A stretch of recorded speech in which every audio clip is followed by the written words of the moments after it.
নমস্কার বন্ধুরা, কেমন আছেন সবাই? আমি আলঙ্কৃতা নিয়ে চলে এসেছি আজকে আবারও আপনাদের জন্য অগ্নিশিখা দেবীর অভিশাপ গল্পটির অন্তিম বা শেষ পর্ব।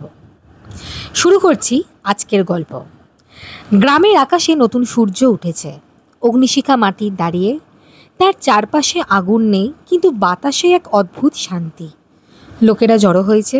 কেউ বলে অগ্নিশিখা অভিশাপ ভেঙে দিয়েছে, দেবী শান্ত হয়েছেন।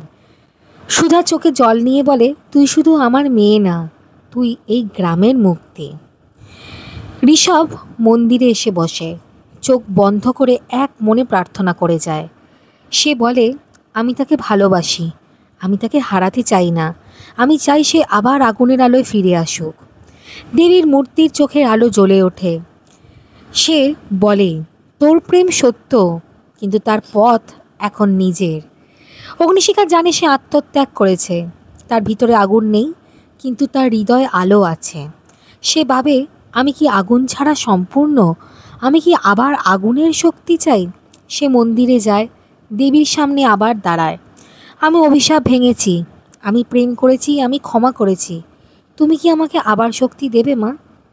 দেবী চূড়ান্ত রায় ঘোষণা করে, তুই আমার সন্তান, তুই আমার রাগ, প্রেম আর ক্ষমার প্রতীক। তুই যদি আগুন চাস তবে সেটা তোর আলো হবে, ধ্বংস নয়।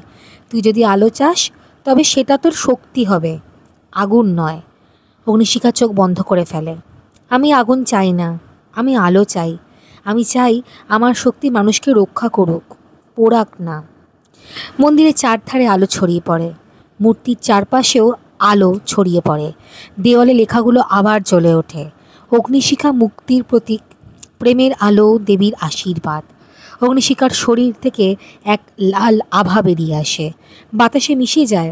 তার চোখে শান্তি, মুখে হাসি। গ্রাম জুড়ে উৎসব শুরু হয়।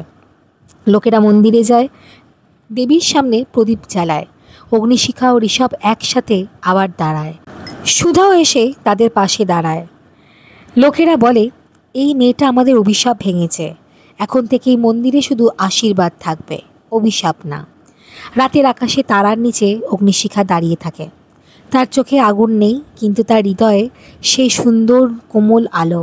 সে বলে, আমি অগ্নিশিখা, আমি দেবীর অভিশাপ না, আমি তার ক্ষমা। আমি আগুন না, আমি আলো। এই গল্প শেষ নয়, আসলে এটা একটা নতুন শুরু। অগ্নিশিখা নিজের শক্তি ত্যাগ করে, প্রেমে সত্য থেকে আত্মত্যাগ করে হয়ে উঠেছিল মুক্তির প্রতীক। দেবীর অভিশাপ ভাঙল, ইতিহাস বদলালো, আর আগুন শান্ত হয়ে আলোতে রূপ নিল। এটা আসলে একটা গল্পের শেষ নয়, বরং এক নতুন যুগের শুরু। কেমন লাগলো আমাদের এই পুরো সিরিজটা জানাতে ভুলবেন না। আমাদের চ্যানেলে অন্যান্য আরও অনেক গল্প দেওয়া আছে, সেগুলো অবশ্যই শুনতে পারেন। তার জন্য আপনাদেরকে চ্যানেলটা সাবস্ক্রাইব করতে হবে, ভালো লাগলে লাইক, কমেন্ট, শেয়ার করে রাখতে হবে। ক্লিক করে রাখতে হবে পাশে রাখা বেল আইকনটা, কারণ আমরা কিন্তু নতুন নতুন এরকম গল্প আপনাদের জন্য রোজ আনতেই থাকি।